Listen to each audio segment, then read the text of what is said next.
Êtes-vous prêt à voyager des frontières de vos peurs aux limites de vos rêves, à rencontrer des mythes et des légendes, des diables et des anges, à vous laisser conduire sur les chemins de l'étrange?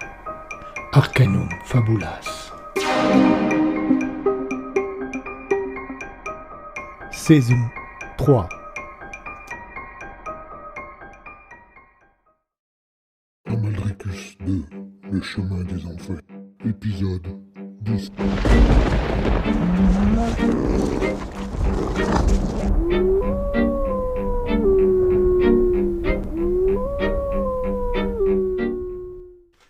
Tallois eut du mal à trouver l'interphone de l'appartement de l'ami chez laquelle Emma avait trouvé refuge. L'immeuble comportait beaucoup d'entrées et toutes les sonnettes n'avaient pas d'étiquette. Après 2 essais infructueux, il tomba enfin chez la bonne personne. L'ami d'Emma n'avait, du moins physiquement, rien à voir avec elle. Petite, les cheveux courts et un sourire effrayant dont elle gratifia Tallois dès qu'elle ouvrit la porte. Le lieutenant se présenta et s'excusa, sans penser un mot de venir si tard. « Mais je vous en prie, commissaire Lieutenant, pardon ? Lieutenant, je ne suis que lieutenant. Ah, excusez-moi. » Elle lui adressa de nouveau un sourire encore plus horrible que le premier. « Sans doute vous voulez parler à Emma, si possible. Bien sûr, suivez-moi. »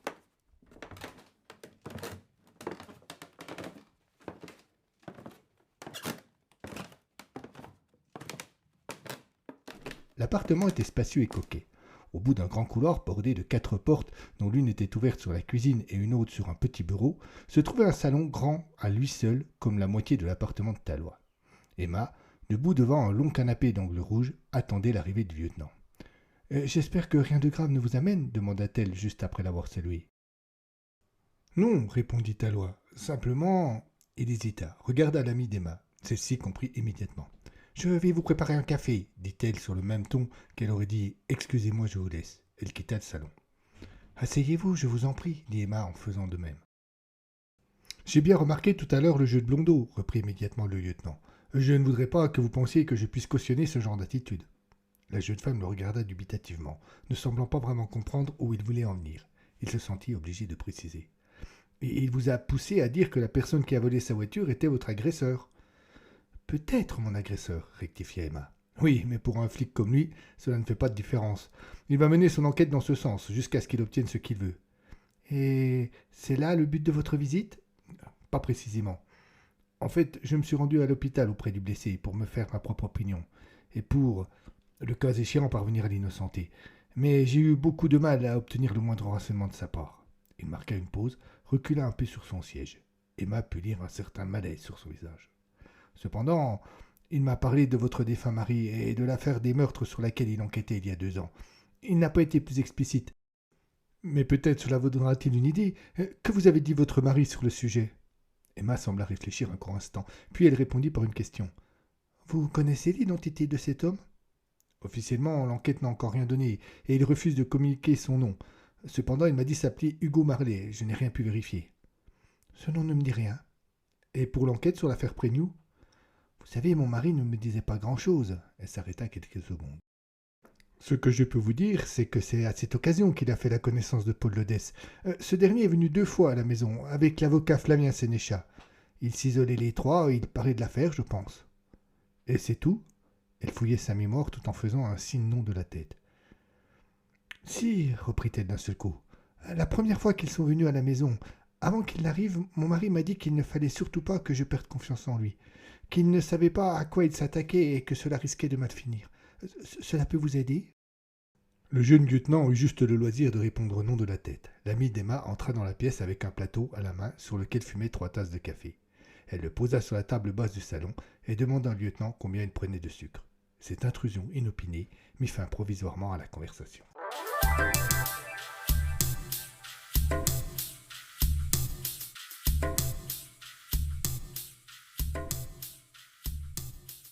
Amalricus souffrait. Depuis qu'il avait perdu son lien, depuis que plus rien ne le dissimulait au-dessus du temps et que son corps avait retrouvé son intégrité, la vieillesse se faisait chaque jour plus pesante. Chaque effort, chaque appel aux ressources du hack l'affaiblissaient davantage. Joux était désert, ses couloirs sombres, ses toits blancs, ses histoires et ses légendes précieusement gardées derrière l'épaisseur de ses murs. Ainsi, il était sans doute le meilleur endroit pour que le vieux sire récupérât les forces qui lui faisaient tant défaut. 3 rayons de lune déchirèrent l'obscurité et vinrent caresser la petite terrasse sur laquelle Amalricus se reposait. Il leva les yeux vers le ciel et poussa un long soupir. « Tout est si compliqué, pensa-t-il. Il regarda sa main ridée, cette main qui avait eu tant de pouvoir, tant de force et qui paraissait si impuissante aujourd'hui. Il espérait ne pas se tromper sur les raisons qui l'empêchaient de retrouver son lien. Il ferma les yeux, se caressa le visage, et il y eut une seconde hors du temps. Il sentit une présence. Ce n'était plus sa main, c'en était une autre, une main bien plus douce, au parfum féminin et à la chaleur maternelle. Joux n'était plus dans la nuit, mais porté par les rayons du soleil. Amalricus ouvrit les yeux, découvrant la plus belle femme qu'il n'ait jamais vue. Il lui sourit. Une larme roula sur le visage du vieillard. Il posa la main de la belle sur sa propre joue ridée. La douceur, la chaleur l'envahirent. Des odeurs d'été flottaient autour. La jeune femme souriait. Amalricus sentait son cœur d'un air si froid devenir incandescent. Un court instant de bonheur, comme il en avait si peu eu depuis 1000 ans. Et la jeune femme souriait davantage, et sa main douce, et son odeur plus enivrante, et son corps superbe, qui invitait au plaisir, à la tendresse. Mais tout cela n'était qu'illusion, et le froid de l'hiver, l'obscurité du jour reprirent rapidement leur droit, dès que la lune fut de nouveau bâillonnée par un sombre nuage. Seules les larmes du vieux sire demeurèrent. Ce souvenir si bref lui redonnait envie de se battre. Il ne pouvait pas mourir avant. Pourquoi les fantômes n'existaient-ils pas? Cela aurait été plus simple. 3 flocons de neige se posèrent sur son visage, comme pour accompagner ses larmes. Il fixa l'horizon, puis se retourna, et quitta la terrasse, s'enfonçant dans les entrailles de son domaine.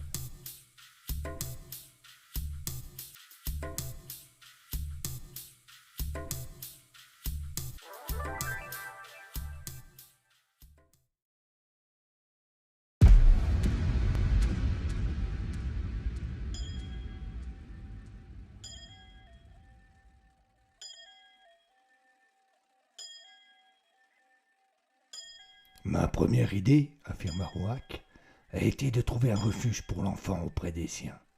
Sans doute, pensai-je, y avait-il un groupe d'hommes qui pourrait l'accueillir. Mais nos recherches demeurèrent vaines. Nous transportions l'enfant en l'attrapant dans nos gueules par le cou, et nous devions nous arrêter souvent pour le réchauffer ou lui permettre de se reposer. De plus, il fallait continuer d'assurer la survie du groupe, profondément marqué par la disparition de Niall et désabusé par l'attitude protectrice que j'avais prise vis-à-vis du petit. J'eus un peu de mal parfois à réaffirmer mon autorité. Les lunes passèrent, l'enfant grandit. Je remarquai rapidement chez lui des capacités incroyables que je n'avais jamais rencontrées chez mes congénères. J'avais toujours eu en tête d'apprendre aux miens ce que je savais pour leur permettre de mieux appréhender le monde qui les entourait.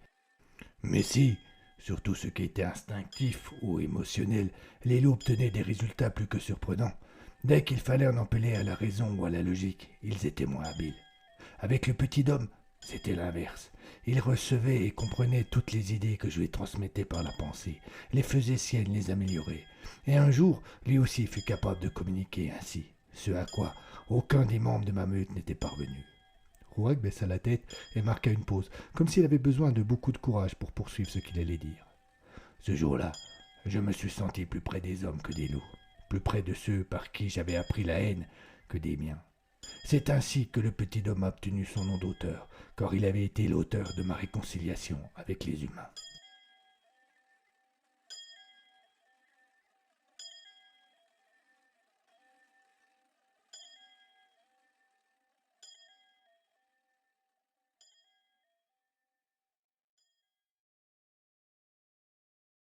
Blondeau était, comme souvent, d'une humeur massacrante.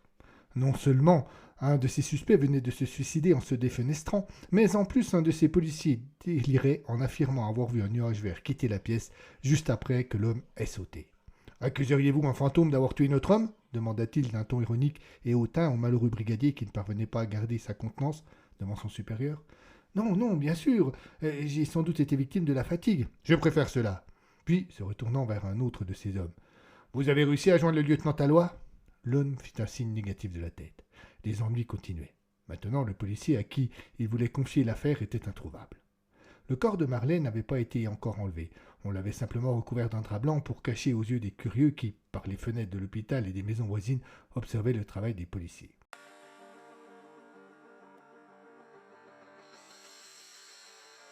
Blondeau se pencha vers le malheureux. Il souleva le tissu et regarda la victime d'un peu plus près. Le visage serein de Marley, comme si sa propre mort ne l'avait pas dérangé et qu'il l'avait accueilli avec la plus grande sérénité possible, mit le policier très mal à l'aise. Ce n'était pas normal, vu les circonstances, qu'il paraisse aussi détendu, que son visage ne soit pas figé dans un rictus de peur ou de souffrance. Machinalement, Blondeau leva les yeux vers la fenêtre. Il ne vit que deux petites filles qui, depuis les chambres voisines, observaient ce qui se passait avec une curiosité malsaine. Il reposa le drap sur le visage d'Hugo et se redressa dans un soupir presque de douleur. Sa mauvaise humeur, qu'il avait ignorée quelques instants, revint de plus belle. « Bon !» hurla-t-il, en se retournant vers les autres policiers qui continuaient leur travail. « Il faut se manier maintenant !» Il marqua une pause et, en haussant encore davantage le ton, poursuivit en s'éloignant pour rejoindre sa voiture. « trouvez-moi ta loi, vite, bon sang !»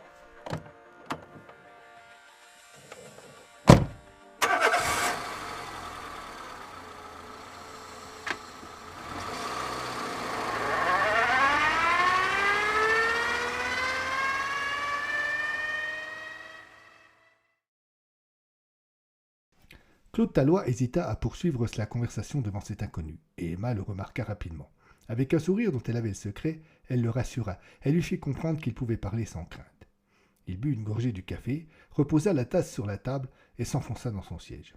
« Il y a 2 ans, au moment des meurtres, je n'étais encore que brigadier, mais je me souviens fort bien que votre mari n'a pas mené cette enquête comme je l'ai vu mener les autres. » Il s'assit de nouveau au bord du fauteuil et but une seconde gorgée de café, comme pour retarder encore un peu sa requête. Il se confiait beaucoup moins à ces hommes, donnait fréquemment des ordres surprenants. Par exemple, quand on a trouvé le corps de la petite Boucor dans les marais, il est exigé que l'on pose une rose sur le cadavre. Je ne me souviens pas que ce fût une pratique policière très courante. « Je ne suis pas certaine de bien saisir où vous souhaitez en venir, » s'inquiéta à ce moment Emma. « À vrai dire, madame, je ne suis pas certain de le savoir moi non plus.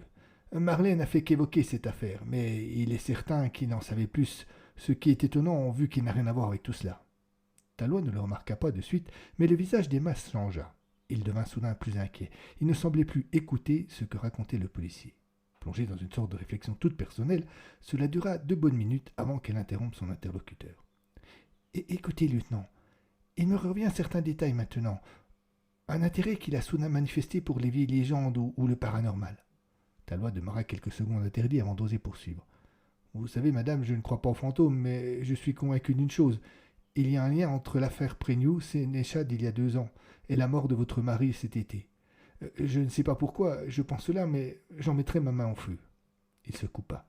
En regardant Emma, il avait compris qu'elle ne l'écoutait pas, et que son esprit poursuivait son idée. Il était visible qu'elle remuait sa mémoire dans tous les sens à la recherche d'une information pertinente. Et puis, il eut comme un éclair. « Ces carnets !» s'exclama-t-elle. « Pardon ? Mon mari avait pris l'habitude de tout consigner sur un carnet, tout un tas d'informations dont je ne saisissais pas toujours le lien entre elles. Il avait fait des recherches sur certaines cultures orientales. Il avait pris plusieurs rendez-vous chez le conservateur du Fort de Joux. Et chaque fois, il rapportait tout sur un carnet. Et il y en a 5 à la maison. »« Parfait. Quand pouvez-vous me les fournir ? Si cela ne vous dérange pas, naturellement. »« Vous êtes en voiture ? » ?»« Oui. Si vous pouvez m'emmener tout de suite à la maison, il n'y en a pas pour longtemps. »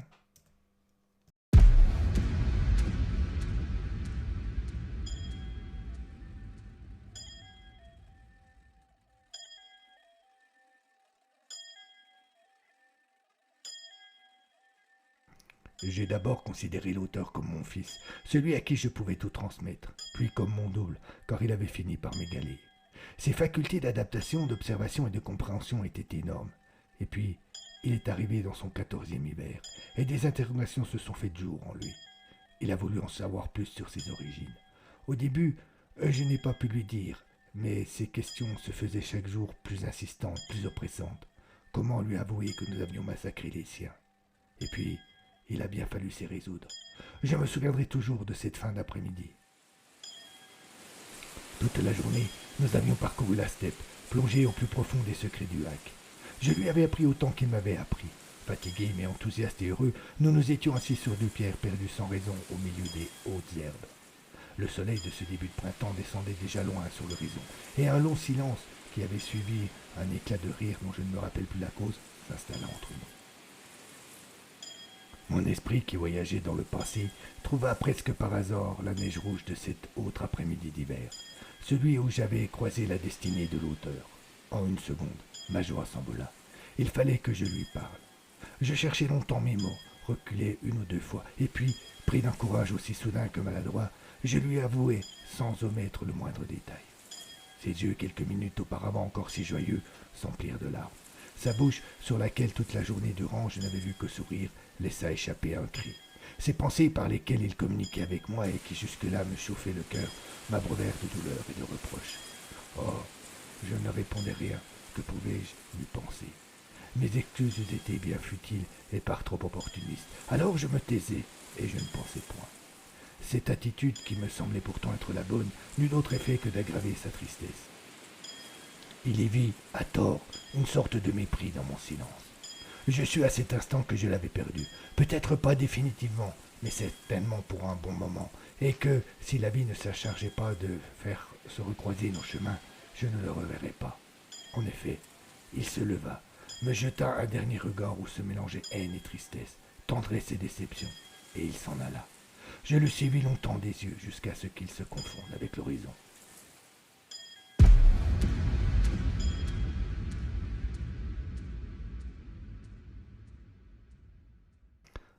Blondeau avait rejoint le commissariat où, au vu de l'heure tardive, régnait une grande agitation. Il ne gagna pas son bureau, mais se dirigea vers la salle commune, un lieu de vie sans vie, aux murs jaunes et aveugles, dont le seul intérêt résidait dans une cafetière antidiluvienne qui produisait un liquide noir infâme. Chacun des policiers avait amené sa propre tasse, et une concentration éclectique de récipients, dont certains témoignaient du plus complet mauvais goût, trônait sur une petite table de camping posée juste à côté de la dite machine. Blondeau prit sa tasse, une tasse rouge et moche, ornée d'un M jaune qu'il avait récupéré dans un fast-food d'une grande chaîne sur une aire d'autoroute. Il se servit un café et prit quelques minutes pour lire les informations syndicales punaisées partout sur le mur, comme un second papier peint. Une personne non habituée aurait eu vite fait de penser que le commissaire s'était calmé, mais à y regarder de plus près, quelques signes ne trompaient pas. Son pied battait sans cesse le rythme d'une chanson imaginaire, sa bouche enchaînait des mots expressifs et il ne cessait de soupirer.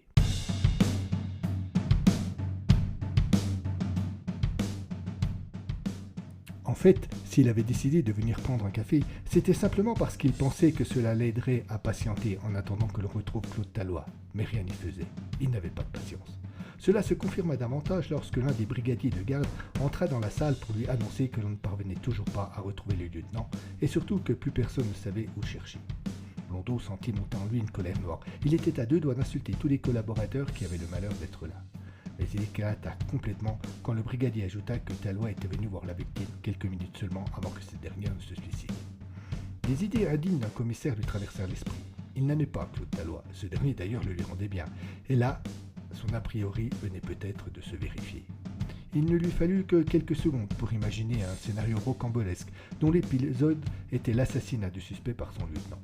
Cette hypothèse le charmait beaucoup, car elle donnait raison à l'opinion qu'il avait de son subalterne. Il en eut un léger sourire qui laissa penser, à tort à d'autres policiers présents, qu'il était calmé. Puis il se ravisa, cette idée était stupide et sans fondement. Il s'en voulut presque de l'avoir eue, ce qui n'améliora pas son humeur. Fixant les autres trois dans les yeux, il hurla une de ces phrases dont il avait le secret et qui avait pour seul mérite de mettre tout le monde au courant de son état d'esprit. « Trouvez ce foutu lieutenant Tallois avant que je ne devienne cinglé au point de sortir mon arme et de faire un carton sur un d'entre vous !»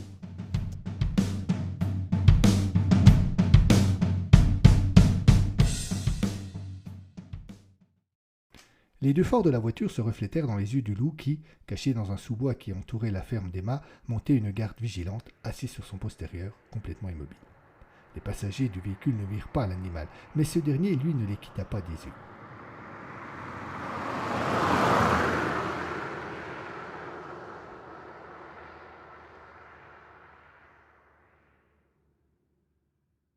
Quand la voiture s'immobilisa devant la ferme et que deux personnes en sortirent, il tendit le museau et renifla lentement les odeurs qui l'entouraient. À cette distance, et malgré sa vie des plus perçantes, il ne pouvait compter que sur son odorat pour identifier les visiteurs. Bientôt, un léger parfum féminin qu'il reconnut immédiatement vint lui caresser les narines. Pas de doute, elle était de retour. Il s'agissait maintenant de prévenir Amaldricus. Il s'enfonça davantage dans la forêt obscure, ne laissant comme preuve de son passage que quelques traces de pattes dans la neige. Il entendit soudain un bruit de branches qui se cassent et aperçut furtivement un petit animal qui, effrayé par son approche, détalait à toute vitesse. Il en fut amusé, mais revint bien rapidement à ses préoccupations. Il remarqua un rayon de lune qui frappait le sol à une centaine de mètres de lui et qui attestait de la présence d'une clairière.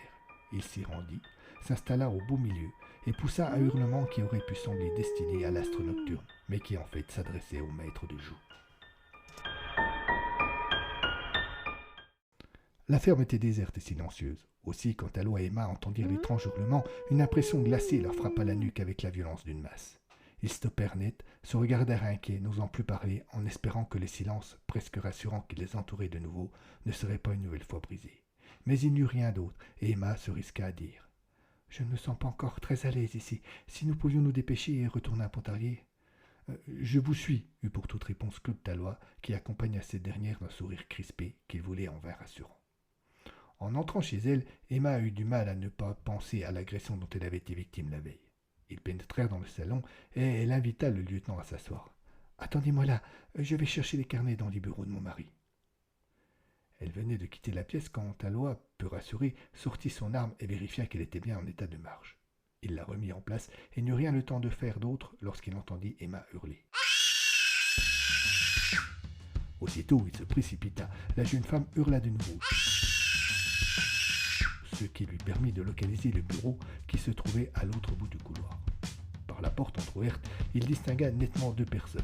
L'une d'elles, qu'il reconnut comme étant la femme du commissaire, était allongée comme si elle venait de tomber. Appuyée sur son bras droit, elle se protégeait le visage avec le gauche. Debout devant elle, une ombre à la carrure impressionnante s'apprêtait à la frapper avec un objet que Tallois ne parvint pas à identifier. Sans se poser davantage de questions, le policier bondit dans la pièce, arme au poing, et sans prendre le temps de dire quoi que ce soit, il tira sur l'agresseur qui lui tournait le dos. Deux balles lui frappèrent l'épaule et le projetèrent en avant sans toutefois parvenir à lui faire perdre l'équilibre. Emma profita de cette diversion pour se dégager et alla chercher une protection vers le policier. Les deux hommes restèrent quelques secondes immobiles. C'est à ce moment seulement que Tallois remarqua l'étrange habillement médiéval de son adversaire. Ce dernier tournait toujours le dos. Il porta la main à son épaule blessée, regarda ses doigts ensanglantés et parut surpris. Il fit volte-face et dans un hurlement de rage se précipita sur le couple. Sans le moindre état d'âme, Tallois tira deux nouvelles balles qui frappèrent Amaldricus en pleine poitrine et le projetèrent contre le mur. Sans baisser son arme, le lieutenant s'approcha lentement du corps inanimé du vieux seigneur. Voyant qu'il ne bougeait plus, il se tourna pour demander à Emma, qui était en pleine crise de nerfs, d'aller appeler la police et une ambulance. Profitant de cet instant d'inattention, Amaldricus, à bout de force, passa sa main sur son visage en partant du front et descendit tout le long de son corps. Derrière leur passage, les doigts ne laissaient qu'une brune verte qui s'évanouit complètement en quelques secondes. Ni Tallois ni Emma ne virent le geste, mais ils furent forcés de constater la disparition de l'agresseur, qui n'avait laissé comme trace de son passage que quelques gouttes de sang sur le sol. Il y eut un nouveau hurlement dans les bois, puis à nouveau le silence. Tallois aperçut dans un des tiroirs du bureau, qui était entrouvert, les pochettes cartonnées et les carnets du commissaire.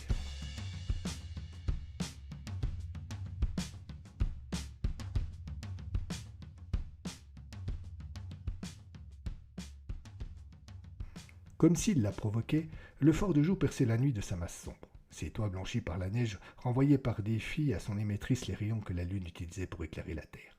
À l'abri de ses murailles, blessé physiquement et moralement, le vieux sire de Joux venait de réaliser que, malgré tous les pouvoirs, malgré son vieillage, son expérience, il n'était qu'un simple mortel, dès l'instant où il ne possédait plus le lien. Le remarque n'était qu'un homme un peu plus savant que les autres, quand il était relié à rien.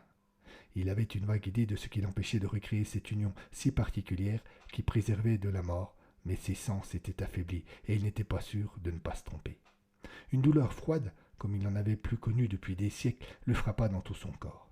Assis dans l'ombre, le loup le regardait. Il s'approcha de son maître et lui lécha le visage.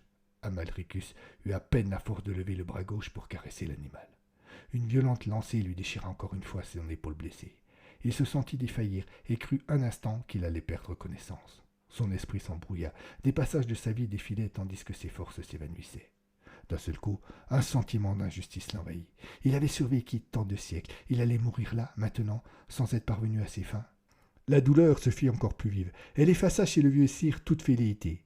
Il laissa tomber sa main et entendit le loup pleurer, puis hurler à la mort. Une main le caressa le visage, une main douce et chaude, une main parfumée de mille essences. Il fit un effort surhumain pour lever la tête. La jeune femme était de nouveau là, encore plus belle, encore plus douce. Amalricus se demanda un instant si ce n'était pas la mort qui venait simplement le chercher. Et puis il sentit au fond de son cœur que non, c'était autre chose. Ses blessures le lancèrent de nouveau. Un froid l'envahit. La jeune femme, qui n'était que le fruit de son imagination ou peut-être de ses souvenirs, s'évanouit. Il sentit de nouveau la langue râpeuse du loup lui lécher le visage. Le fait de ne pas être seul lui redonna un peu de courage. Il savait comment se soigner, comment extraire ses balles et cicatriser la blessure. Cela serait long, douloureux et fastidieux, mais il le ferait, à moins que la mort, gagnant cette course inégale, ne l'emmène avant. Il voulut se lever, mais ses forces ne lui permirent pas. Il ferma les yeux, juste pour se reposer un peu. À suivre.